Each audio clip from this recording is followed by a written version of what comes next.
Fred, I was curious what you think about Tennessee deciding to promote from within twice in Joey Halsey to the offensive coordinator position. They did it last year with or 2 years ago, was it with Kelsey? Yeah, with Kelsey. And now they've done it with Alec Ablin. And I'm just curious what you think about that trend. I mean, that's how it used to be. That's how when you were at UT, most of the time those big name positions were hired from within. That's how Coach Foreman got his position, and we'll leave it kind of at that. But that's kind of how Coach Cutcliffe got his position. That's how Coach Chavis got his position. And usually, when you have that, that lets you know you have continuity. You have some good talent on your staff, and with this position, I think it's Josh Heupel's offense anyway. No disrespect to the coach that became a head coach, but I really truly believe it's his offense. So you're gonna run what you may add your own wrinkles to it, and every coach has like a job to do within every offense. I mean, it may be a run game coordinator, a passing game coordinator, or whether that whatever those things are. But I think with this position hire, nothing's changing. The terminology is the same. Most of the concepts are going to be the same. So I think it's a good thing that we have a person who already understands the offense, and not someone who wants to come in and kind of mess that up. Yeah, kind of like Dave Clawson. Don't even mention the name. Yeah, that still stings every time you say it. Yeah. It's kind of like saying Falcons 28, the Patriots 3. It's same feeling. Hey, along those lines, I don't want to get sidetracked. I know people want to hear about your thoughts on Tennessee football, but when did you know that you wanted to retire? Because you played, 5-6 years in the NFL? No, I didn't play that long. I wish I had, Dave. Okay. I'd be pulling that pitching right now. But I got 2 years on practice squad, so that was my extent to playing in the NFL. But I did play in the XFL, and I played in arena football also. Okay, so when did you decide? Like, Tom Brady hung it up. When did you decide that, man, this is hard on my body. This is kind of not worth it. What was that thought process like?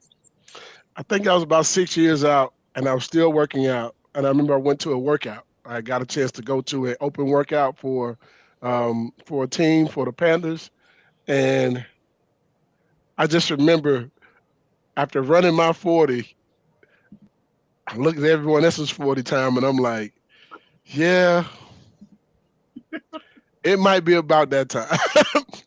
I mean, I knew more of the game than they did, but I realized that why you have a draft every year. I mean, it was about 6 years in. I was still trying because it was my dream. However,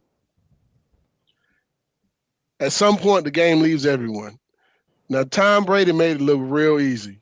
It is not that easy, kids. Ladies and gentlemen, he is an anomaly. Guys who play longer than 3 years are an anomaly most of the time, let alone 10. 23? Hey, man, that's the Michael Jordan number. Yeah. The Illuminati number. That is insane. I don't understand how you listen, man. I hurt just getting out of the bed some mornings from just nothing. I can't imagine what he felt like every morning getting out. But he kept himself in top shape. Yeah, he's been playing longer than I personally knew Fred and have had kids. Think about that for a second. Yeah. He came out the same year. We're the same age. We're literally the same age. We came out the same year. I was going to say that your first year was obviously with the 95 class, and that was also John, speaking of promoted from within, that was John Chavis' first year as defensive coordinator. Mm-hmm. Now, I know you weren't there the year before with Larry Marmie, but what did you notice from some of the older players did they ever talk about any changes that made things difficult from Marmie to John Chavis, or was it just did it seem like an easy transition for them? Well, I was recruited by Marmie and also Lovie Smith. So they recruited me from the time I was in the 10th grade through high school. I didn't really see a difference because that's all I knew, right? Coming in, that's all I knew was John Chavis's defense in your face. We're blitzing. We're gonna play man to man. Hope you can cover, and you better be able to come down and hit and make tackles. Those type of things as a safety or a corner. Um, Larry Marmie and those guys, I think they still had the same kind of style, but I understood that they played a little bit more zone. That's all I know. That's the difference between those two. Um, from what I've heard from the guys. Now they were lenient, they were cool guys. Most of the guys that played for them love them. So I mean, they convinced me to come visit UT, and eventually, committing to them in December of that '94 season. And then I think Lovie Smith left right before signing day, and he told me, so you picked a good school. You don't have to follow me. And he went to Ohio State, but he was only there for a year. And I wasn't going to follow him to Ohio State because of one reason. My cousin was on the team at Ohio State, and I never forget. He said, I asked him, I said, "Hey, man, I'm coming to visit." I went on my visit, and it was snow everywhere. Everywhere. I asked my cousin, I said, "Hey, man, do you still have to go to school when it snows?" He was like, "Oh, it stops nothing up here." He was like, "If you come to school here, just know I won't be here when you get here."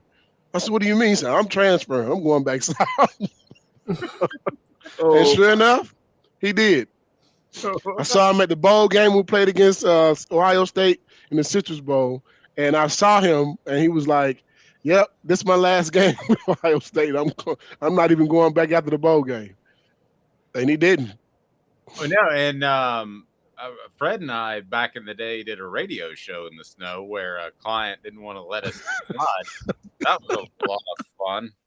That was crazy. Him, and Mike Strange in the snow. That was Oh man. not the best. I think the game we were covering also was like the national championship week. I want to say when Ohio State and Michigan were going to play. Well, it may have been the Ohio State Michigan game. It was coming up to it to see who would win and go to the championship game. I want to say I'd never forget that because it was a year that they both were ranked like in the top 5 or something. oh, and that was back when ESPN overhyped them. Let me ask you this: as a defensive player, we were talking about. See, back when they still overhype them. Go ahead. Let me ask you about playing defense for Tennessee right now because they run 80 plus plays on offense, and that's the way this entire program is built. How challenging that for defensive players and defensive coaches to be out there that much? It's tough because you want to get 3 and outs as much as you possibly can, and it makes you be very fundamentally sound. If you make any mistakes, it could be a touchdown. Or you make any mistakes, the chains are moving.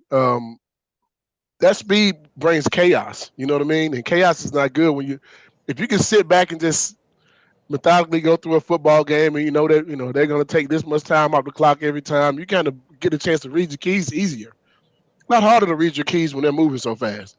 And people make mistakes when they're tired. When you're tired, 2 things happen. You get injured, you make mistakes.